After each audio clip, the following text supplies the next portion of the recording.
All right. Hello and welcome.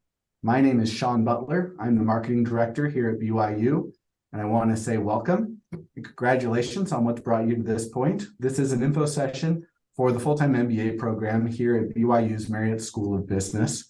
Tonight's agenda, we want to cover a lot of things. Top of that agenda, we'd like to answer for you, what is an MBA?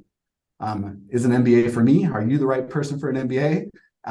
Question number 2, is BYU the right place for you to get your MBA and to have this next experience in your education? Question number 3, does the BYU MBA work? Spoiler alert, the answer is yes. I just want to make sure that by the end of this, we've answered for you, is the BYU MBA taking you where you want to go? This is Family Feud style question and answers to the very difficult question that should have brought you on this call today, which is why? Why do you want to be an MBA? So feel free to unmute, raise your hand, just start talking. You can answer in the chat, but I'd love to hear your reasons for why an MBA makes sense. Why it's the next step for you. Trevor, you've got an answer. Sorry, am I saying why I want to get an MBA? Yeah, we're going to see if it shows up on the survey. Oh, okay. Change careers.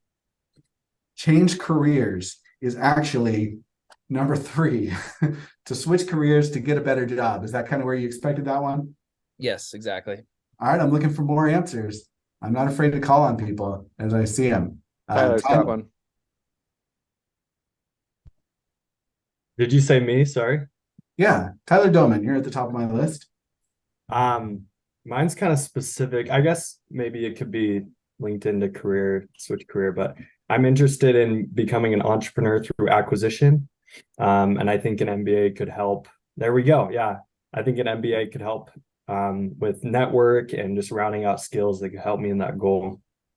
Perfect. Yeah, it was right on there. Number 5, these are really in no order other than to be fun, but we've got a couple of these answers on the board. What else are you guys thinking? I think make more income. That is a terrific reason. That's actually the number 1 answer on our board. Some of the other things that show up, I want to hear the answers. I expect you guys will recognize these as you hear them. Let's start with the worst answer we get. A lot of times, number 8 here is people tell us they want an MBA so they can get the degree, they can check the box, they can add those 3 letters to their CV. That's a decent answer. Any other answers you guys want to suggest or throw up and see if they fall in the number 2, number 4, number 6, number 7 on the board here? Networking. That is an awesome reason. Build a world-class network. There's really nothing like the network I've seen here at BYU among MBAs, that it's a pass into pretty much any organization, company, anywhere in other countries all around the world. It's a very specific and amazing network that you're tapping into when you're a BYU MBA. I'm going to give you number 7.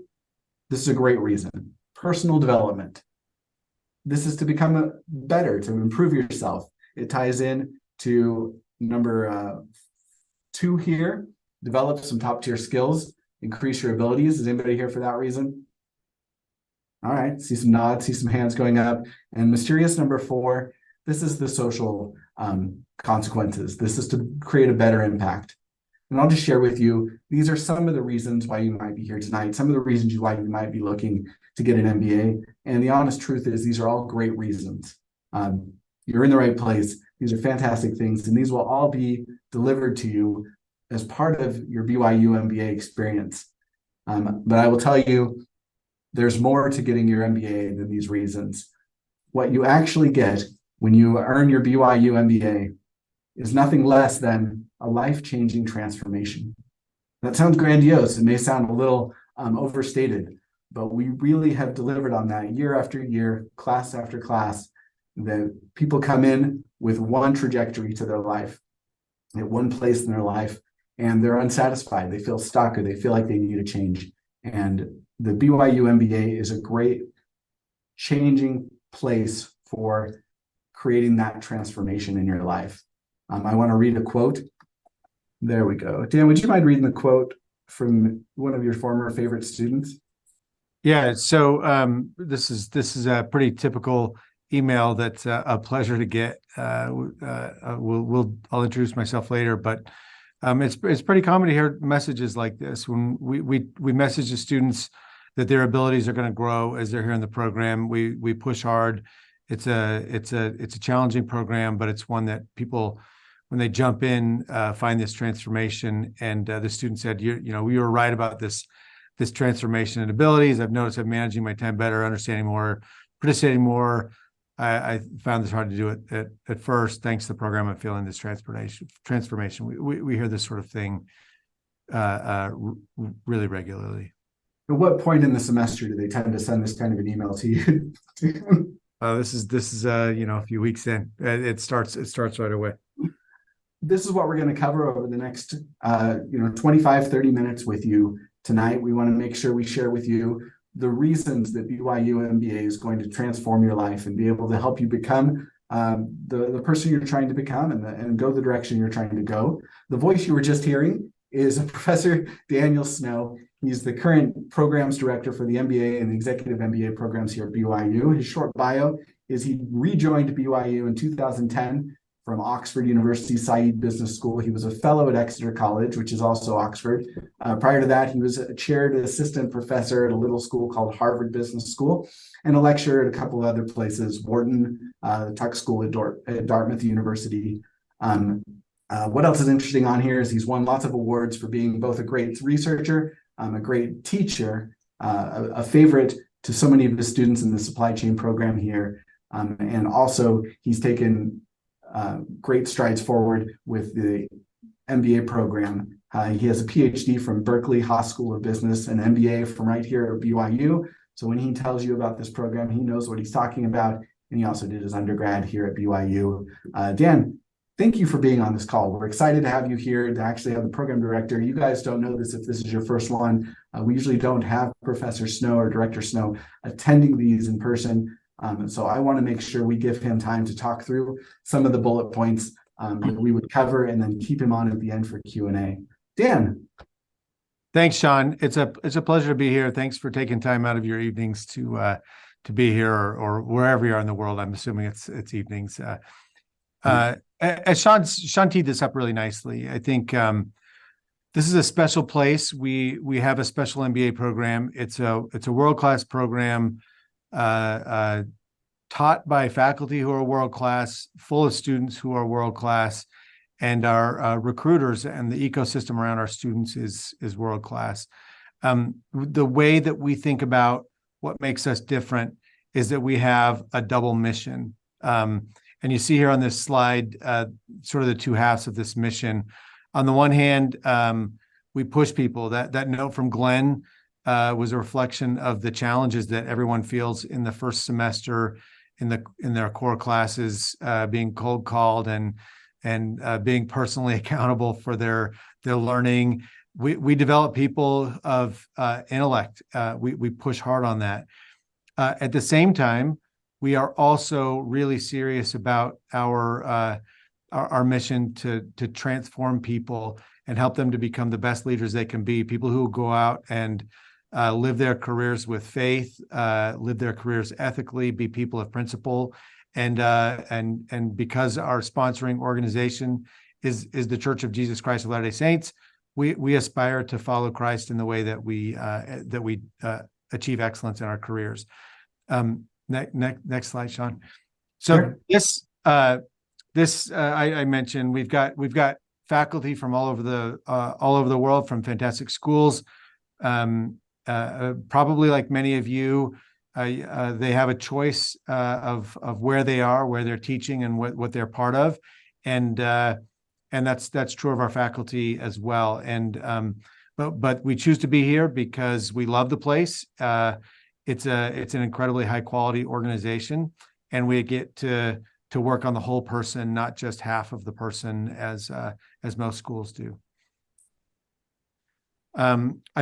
One of the things that I thought I'd just chime in on here early in our conversation is the answer to the question that I often get: what is it that differentiates BYU? And I think a big part of that answer was what I just said about our dual mission. That no other school has a mission quite like that. One of the other things that really differentiates the MBA experience at BYU from that at other places is just how important and deep and widespread the experiential learning part of our education is. Most students who come to the program are part of one of our experiential learning experiences. They span multiple semesters. In most cases, we have many of them span 3 semesters. So they'll start in the second semester and go into the third and fourth semesters, and we do real work in these things. Cougar Capital is a fund with $6 million in it, where our students in there run the program, run the fund. They piggyback on investment opportunities with private equity funds that are around. They do the due diligence on potential acquisitions and say no. And if they say no, the funds don't buy them. If they say yes, the funds buy them. They co-invest. BYU Analytics is doing projects for Google, Adobe, other places, digging into analytics challenges. There's one called the Savage Scholars, not because they're savage or savages, but because this was funded by a large donation from a company called Savage. And this year, the students that are part of this will go run a consulting project in the Philippines to help a chocolate company figure out how to fix its operations and its supply chain. 4 years ago, they did this in Africa, helping a diesel engine manufacturer figure out how they should be sourcing piston rings. Or 4 years ago, they were helping a large retailer source bananas in Costa Rica. So these are real experiential learning things where you're rolling up your sleeves, doing real world business problems. And I think for the gentleman here who talked about being a switcher, this is an excellent opportunity to get experience in a target field that you want to head into. And that's one of the many cool things about our program. So Sean, I think that's what you want me to talk about, and I'm happy to. I think at the end I'll answer more questions. Is there anything else you want, or are you going to introduce our amazing students here? I want to jump in and introduce our students. So Okay. I'm going to jump around this deck a little bit. I spent a lot of time on this deck, so I know what's coming, but I want to make sure that Jared and Tressa can chime in on this slide if they have ideas. So I want to share with you really quickly. Jared Dyer is class of 2024. I have you down as commercial strategy. What's your focus?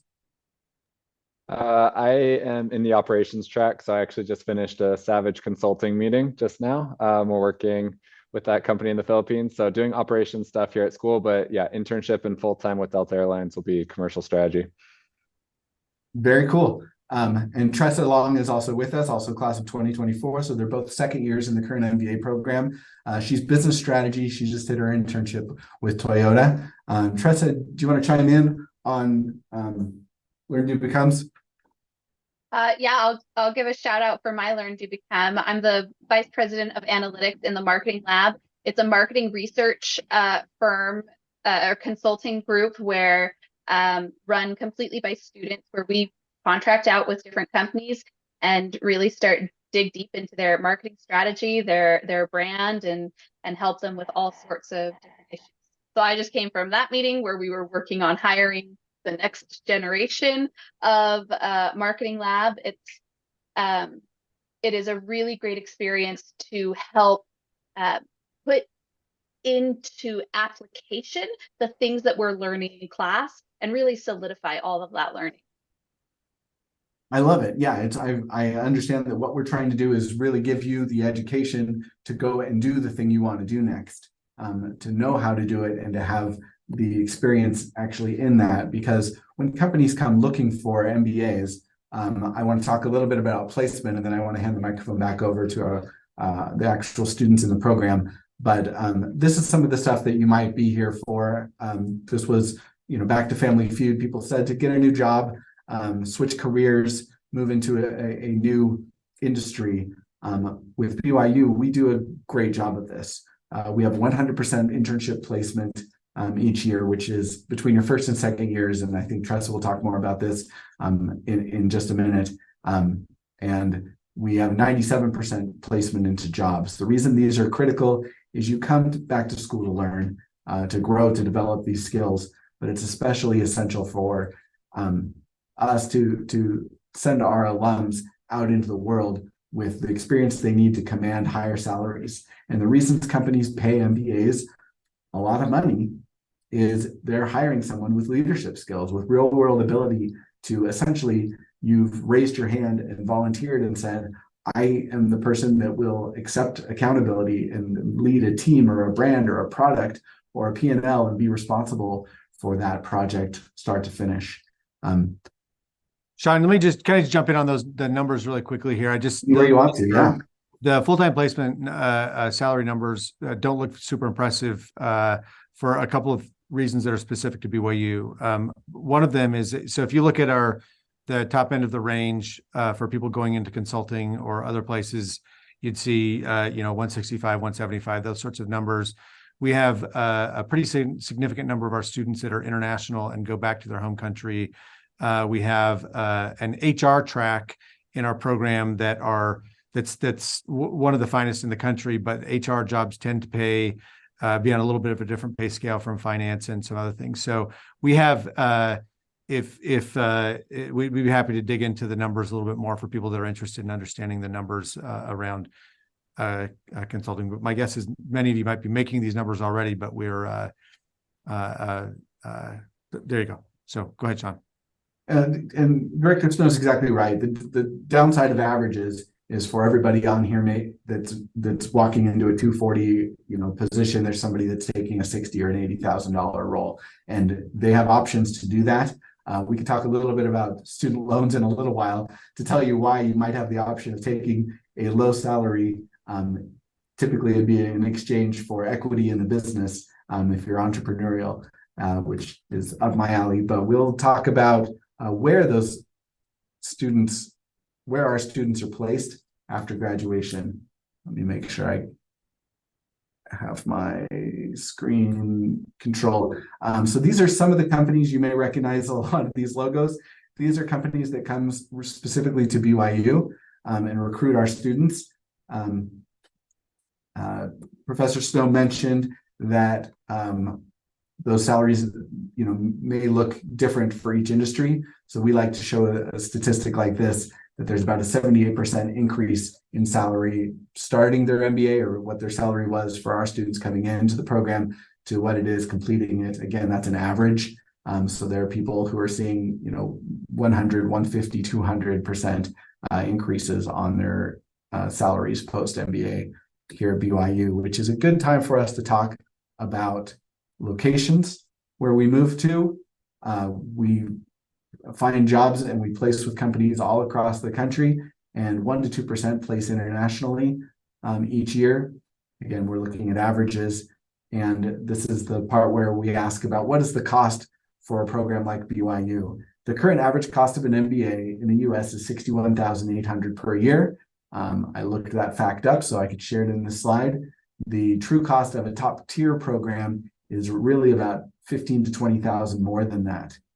So to get an MBA level education from a top tier program, you should count on $125,000 to $150,000 or more in student loans for your tuition alone.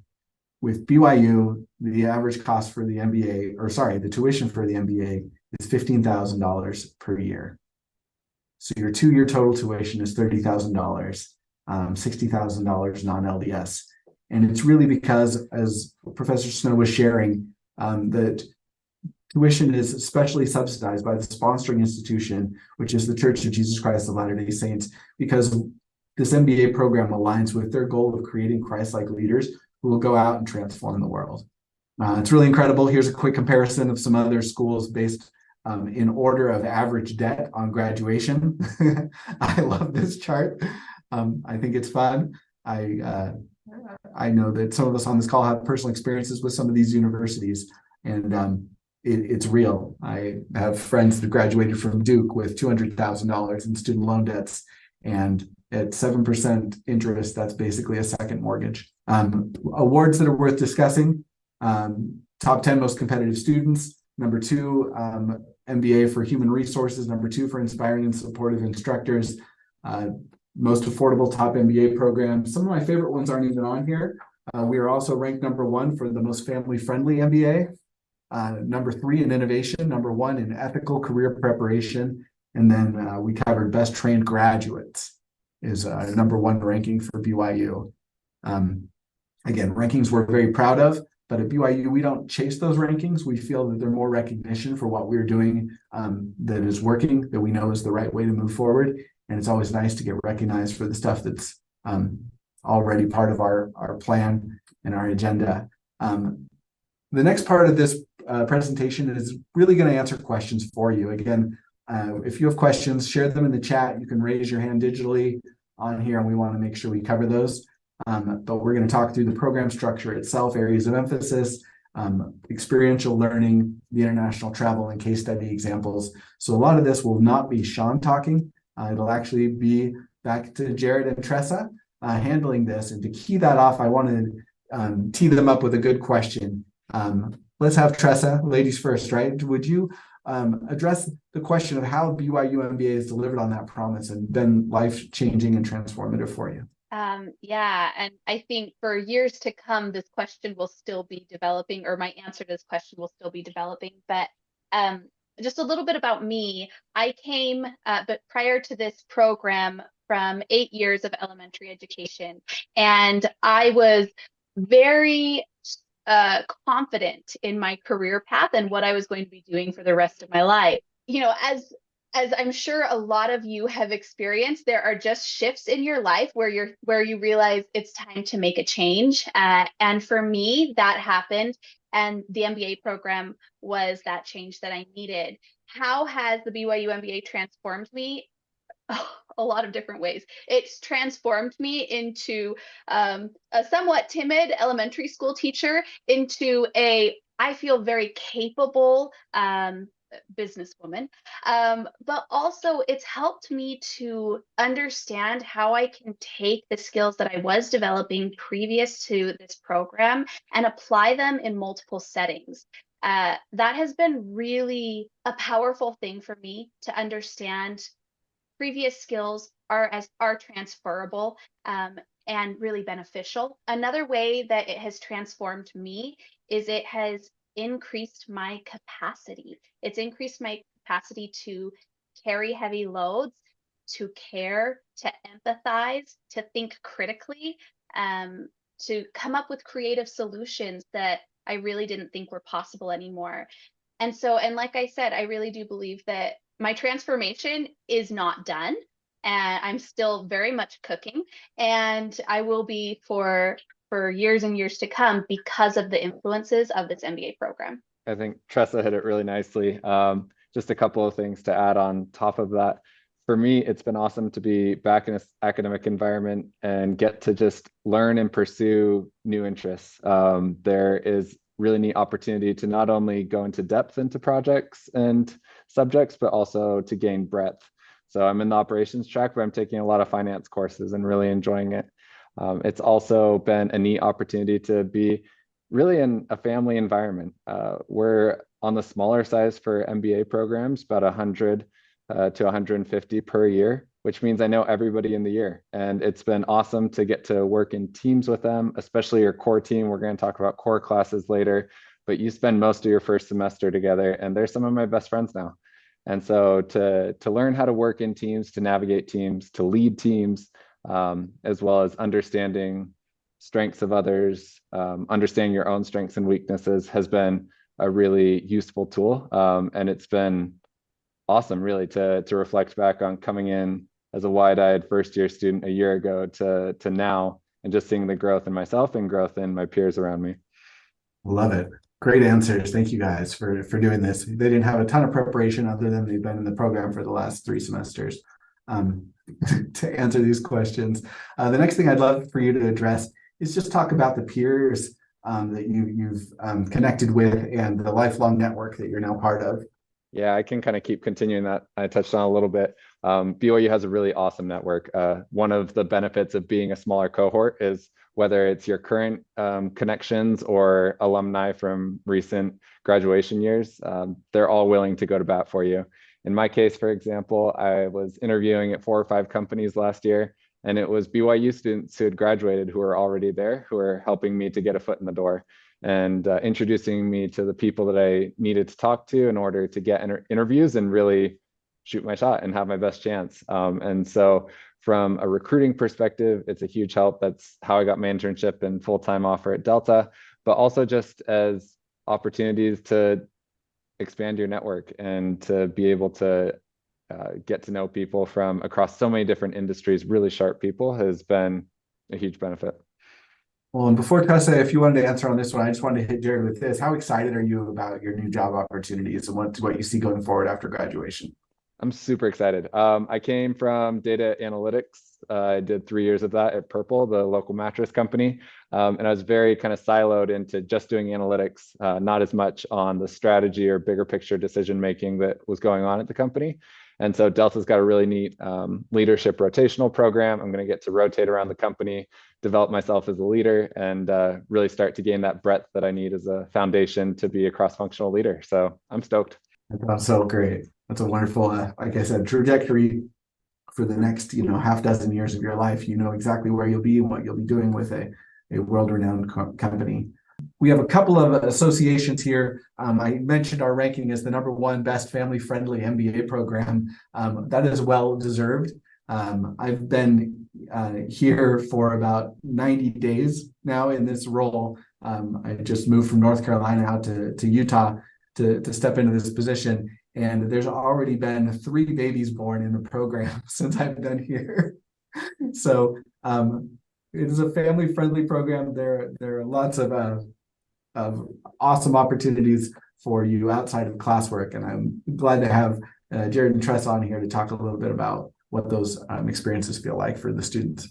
One of the great things about the BYU MBA program is that it really works to address the whole student. And for many of us, that means acknowledging that we have families and that we have a whole other part of our life that we just can't drop and continue on. But that we have to keep that going. So we have the MBA Spouse Association, and that is an association for the spouses to gather together, do activities, service projects, kind of find connection through their shared experience of being a spouse of the program. We also have the MBA Singles Association, giving the singles in the program opportunities to associate outside of the sometimes stressful academic settings that are inside the Tanner building. I know for me, this was a really incredibly important aspect of the program as I was thinking about uprooting my family and moving to Utah, doing this for 2 years. My husband, I'll be honest, is not super interested in the spouse association. It's just not his thing, and that's okay. But knowing this is just an example of how the MBA does make room for your life. It is not just me getting this MBA. It is my entire family making sacrifices, changing their lives to get this MBA. And the program acknowledges that and honors that. Fantastic. All right. Here's a hard one. Jared, you're up. What does a typical week look like in the MBA program? When I answer this question, I usually split it into 2 columns. You have your first semester, and then you have the rest of your semesters. That's so fair. let's talk a little bit about that first semester. So you go in and you have your core classes assigned to you for that first semester. You have a core team assigned to you, and you do everything together. You live, eat, breathe, exercise, and do homework together, kind of sun up to sundown. But it's not actually sun up to sundown. So what it ends up looking like for our team, for example, what I tell people for that first semester is plan on 8 to 5 Monday through Friday, and then weekends or evenings as needed with larger projects that come up. What we ended up using our time for was when we had in-class time, obviously we're in class, but then between classes, we would get study rooms. There's a lot of study rooms here in the Tanner building, and we would try and knock out as much of our homework as we could while we were on campus together, because some people have families. Sometimes it's just more difficult to find more time in the evening to get online together. So working through cases, working through finance problem sets, putting together presentations, that was kind of what it looks like. And then as you go into your later semesters, it becomes more of a Monday to Thursday, and depending on how you plan your schedule, kind of more of a 9 to 2, 9 to 3 on campus, on average. As you can see here from the program structure, already mentioned, students in a year ends up being about 100 to 150. Work experience is an important one that some people don't know about. A 2-year minimum of post-undergrad work experience with a 4-year average. And this is an important one to think about. This was a big one for me coming into the program. I didn't know if I wanted to come back to school after 2 years of working or 3 years of working. The way I ultimately made that decision was looking around at some of the MBA internships or MBA full-time roles that were posted on LinkedIn and some of the job sites out there, and looking to see, for example, for me coming into it, Delta was at the top of my list. And so I looked at their postings, and they have a very strict 3-year minimum work requirement for themselves. Johnson & Johnson can be 4 or 5 years of a minimum work experience.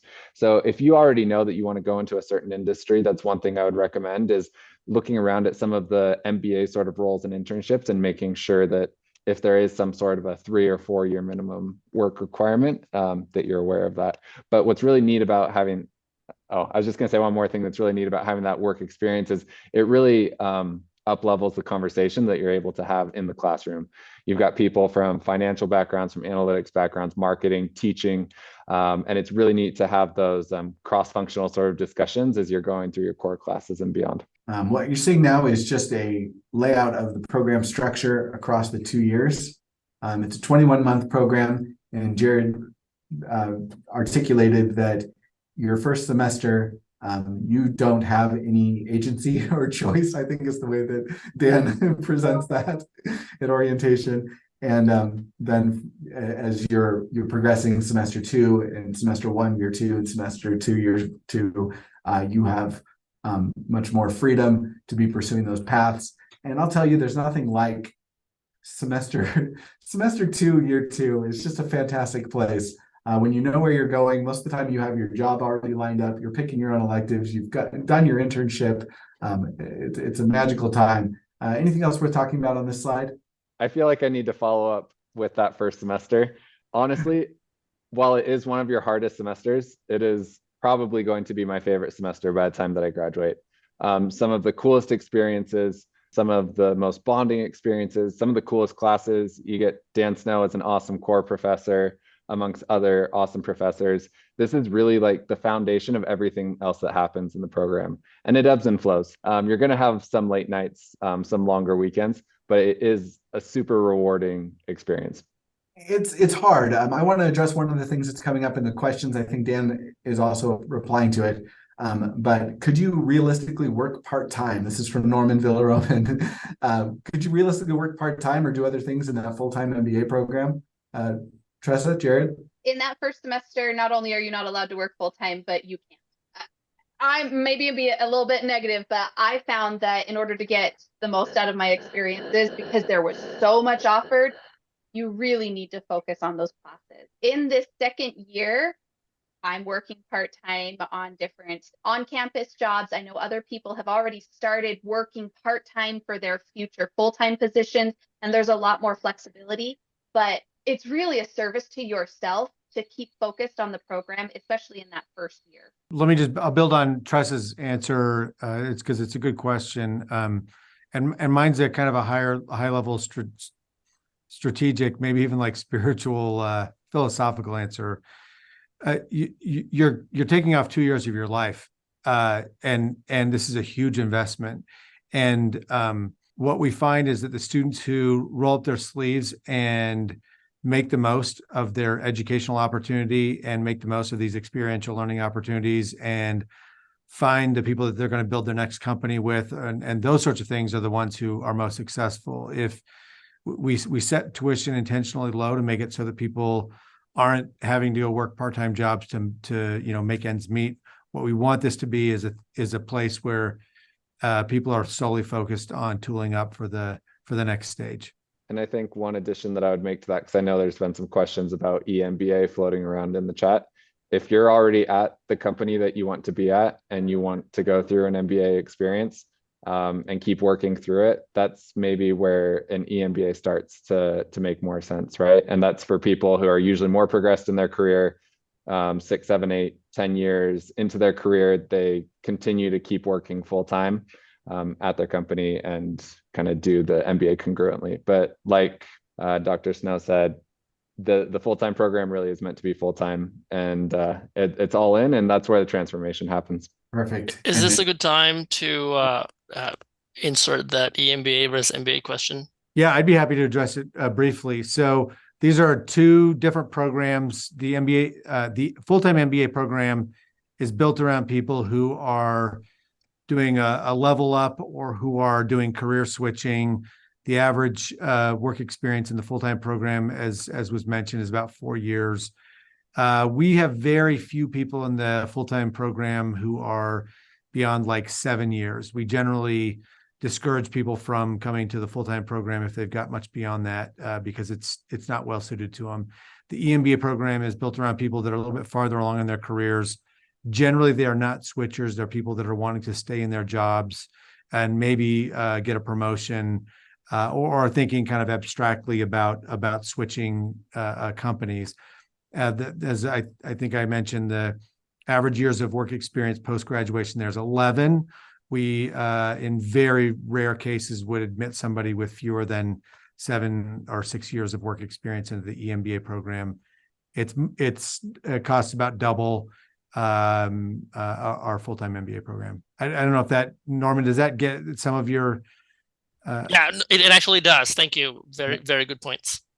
And you'll see also that, to the point Jared was making at the very, very start, that column all the way on the left, the mentorship program where you're working on your resume, your mock interviewing, your networking, getting to your job, is part of the full-time MBA. Is that you're transitioning. You quit your work, you stepped away from that job. We're working with you from day one, from the summer, from the minute you're accepted. You could be talking to our placement advisor team to figure out how to get you into the next position that you'll be working in for the next few years. I think I'm quoting Dan in front of Dan, but his quote is something like, "Don't look at this as a 2-year decision when this is a 20 or 30-year down the road lifetime decision." There are also majors that you have to select inside this: entrepreneurship, finance, global supply chain and operations, marketing, strategic human resources. Along with that are minors and joint degrees that are options inside of the program.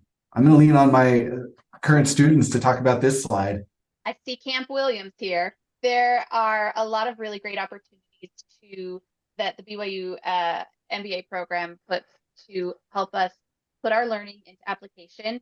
And I would say especially a lot of the experiential learning is centered around our learning in our team and learning to lead teams, work with different people from different backgrounds and different priorities. There is so much real work that we are doing right now.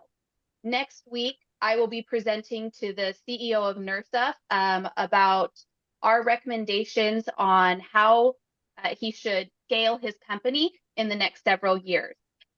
That's what I've been working on this semester in just one of my classes. Every other class, there has been a real company that I have been working with that I have been working to help build recommendations for. So this week is a little busy as it's all culminating. But one of the great things is there's not a single class that's wasted. Each class builds so that I can put it on a resume, use it in an application, but also, again, transform to be a much more capable leader in the future. Yeah, I'd pile on there and say, some of the places that Sean put up that I've taught are in places that are frankly not that exciting. We have one of the advantages we have here at BYU is we're set in an amazing location. I can leave the school here and go skiing at Sundance in like 20 minutes. There's not a lot of time to do that sort of thing, but we do take advantage of this. So the rappelling you see there is part of a class that's called the Razor's Edge, which is a second-year elective that is wildly popular. It's one where students go and think big thoughts about what they want to do with their lives, do some serious introspection and planning, and they do that in Moab or in St. George, mountain biking and rappelling, and we kick off the program doing team building things here. It really is a place where it's not just arm's length transaction. You give tuition money, we give you a degree and a list of classes. It really is an all-encompassing kind of experience. Very cool. Speaking of all-encompassing experiences, these are some of the places that BYU full-time MBA travels to during their international experiences. I don't have anything to add here, so. I was just going to give a brief overview. Really cool trips. Europe and South America end up being kind of over winter break. So you can do that either during your first year or your second year. It's usually about a 2-week trip. It's a lot of fun. And then Asia is a really intensive kind of hit half a dozen countries, ends up being closer to 3 or 4 weeks. Also a super neat opportunity led by some awesome faculty, and you get to do some really cool things.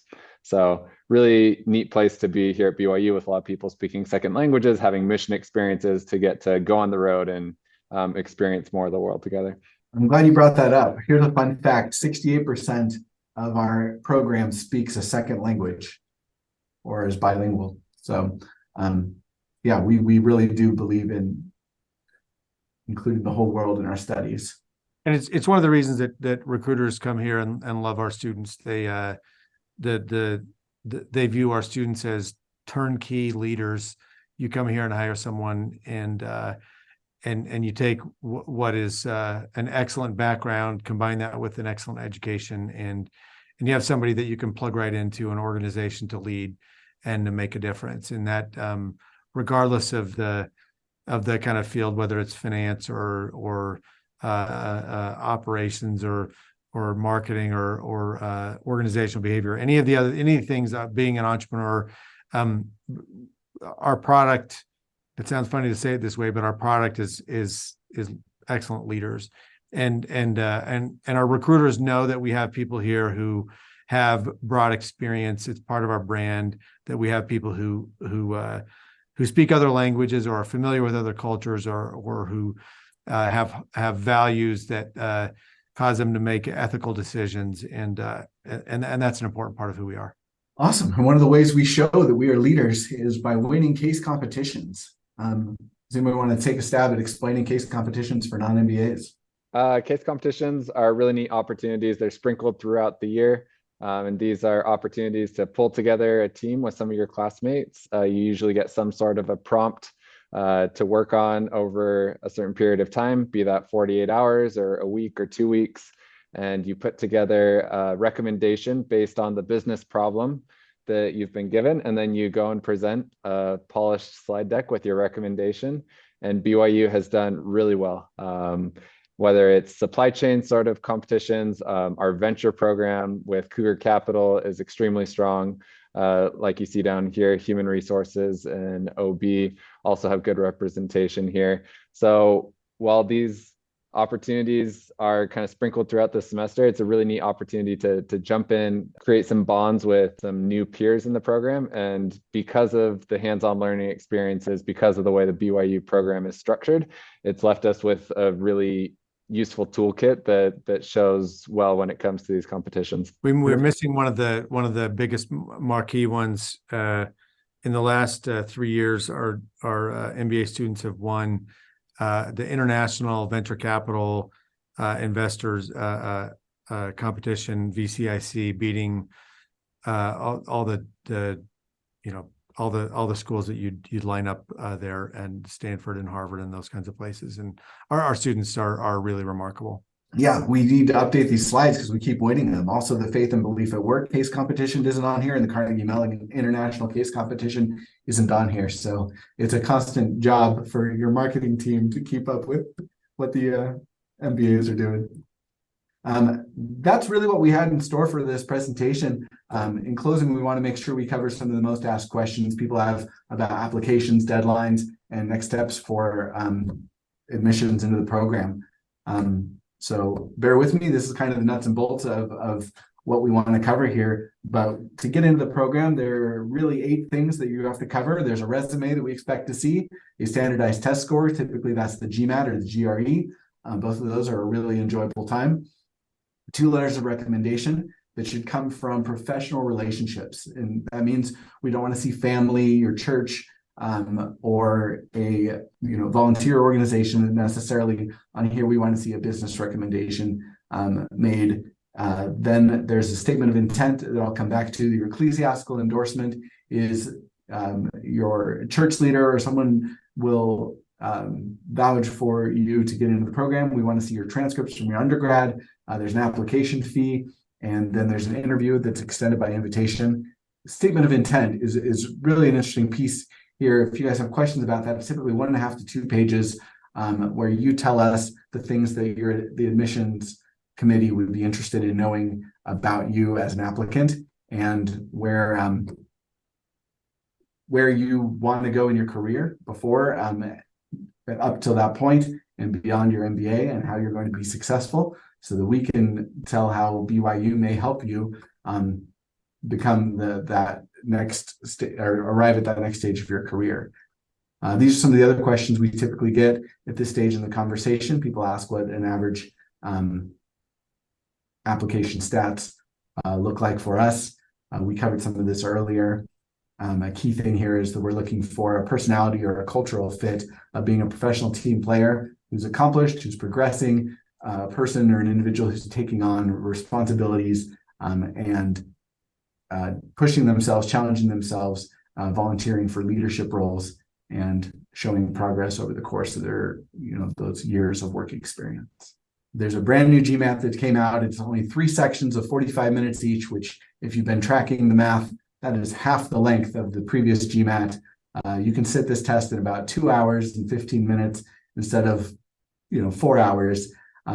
We value the GMAT. We believe it's a great indicator of the success you'll have in an academic environment at a top-tier program like ours. And we have all sorts of helpful advice and recommendations around the GMAT. What you'll see is I've shared my email address and I've shared my calendar link, that if you have questions or you're facing down the barrel of taking the GMAT Focus Edition, I'd love to share the resources BYU has on this new test that just came out in the middle of November, because frankly, we want you to do as well as possible. It's in our best interest that you score well on this test. And it's also one of the key indicators of scholarship monies, that full and half tuition scholarships are determined largely based on GMAT or your other standardized test scores combined with your GPA and your undergraduate performance. There are waivers available for that. Those are for senior level management experience.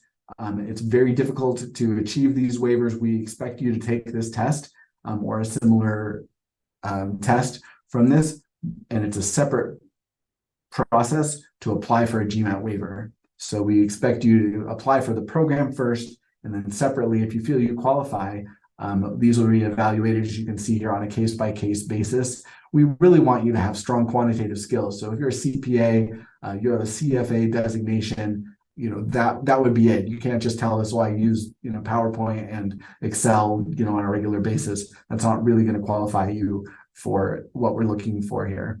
Can I do a quick clarification on that? Please, yeah. Make sure I said what I meant to say there. Yeah. So on the previous slide, it says that you don't get the waiver until you've completed an application. We've actually tuned the application process here in this application cycle, and I'll just clarify exactly what this means. What we're doing now is if you feel you're qualify for a GMAT waiver, we have a link for you to put in an application for that waiver. We give you an answer within 2 weeks on whether you qualify for that waiver. If you do, then you proceed with your application. If you don't, then you need to provide a standardized test score in conjunction with your application. Is that, Sean, is that fair? Yeah, no, I appreciate the additional explanation. I wasn't sure how much of that I covered as I was going through it. So we always get a lot of questions around that, and it's worthy of questions.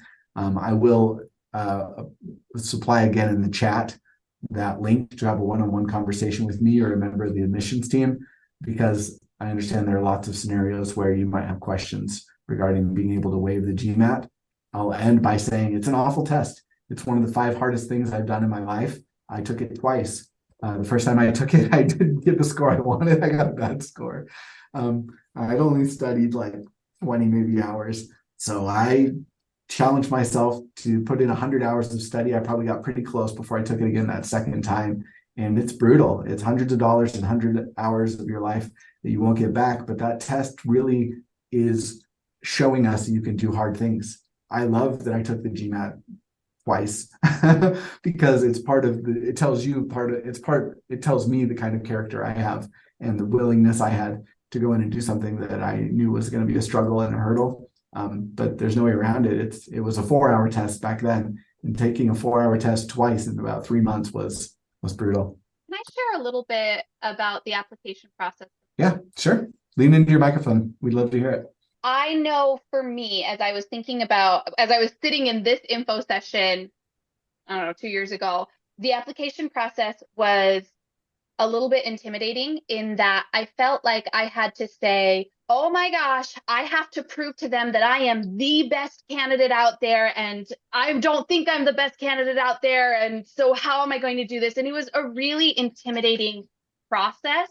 Some insight I've learned since then, especially listening to the administration talk about the application process, is this is very much a two-sided process where you're trying to make sure that you're the right fit, and the program is trying to make sure that they're the right fit. And it made me start really thinking a lot about like dating apps, where you create your profile wanting to put your absolute best out there. And the MBA program is looking at those different profiles. I want to share that in that when you put your profile out there, the BYU program, the MBA program is not your only choice. And say they extend an offer, you have other options.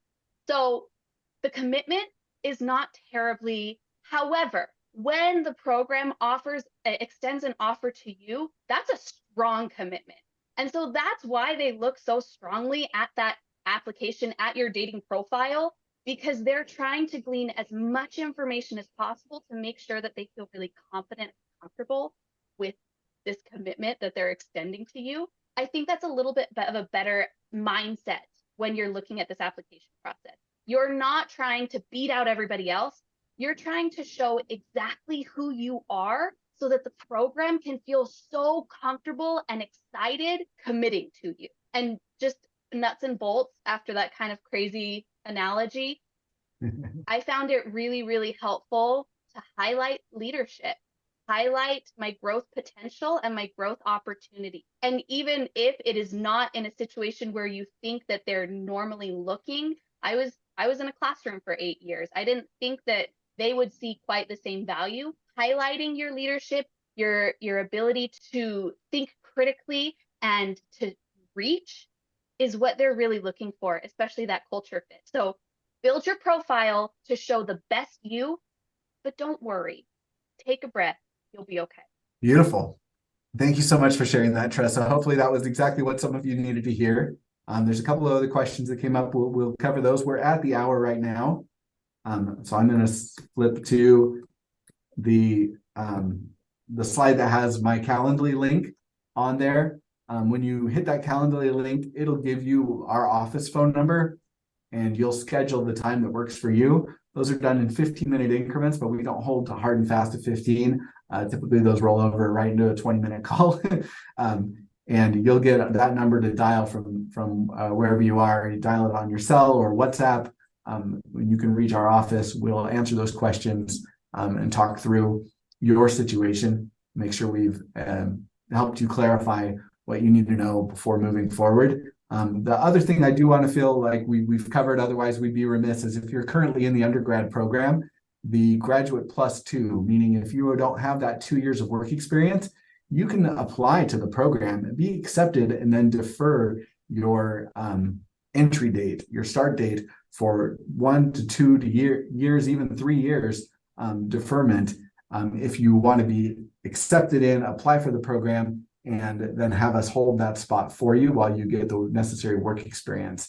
We've been doing that a few years. There's a couple of schools who've tested this out, and it's been really successful because it's best to take your standardized test to get that GMAT done while you're still in school mode. For those of you who are a couple of years out of school mode, like Jared talked about, you're already nodding your head going, yeah, don't you wish? I just saw Trevor pick up a baby. Trevor, you might be a little out of school mode, and you might wish you already had that GMAT done. This is a great way to do it. Is if you're talking to other people about the program, there is a graduate +2, meaning you don't have those 2 years of work experience. You can apply to the program, get accepted, and have us hold that spot for you. Thank you again. We want to tell you we appreciate you spending this last hour with us tonight. And my contact information again here, calendly.com/SeanBYU.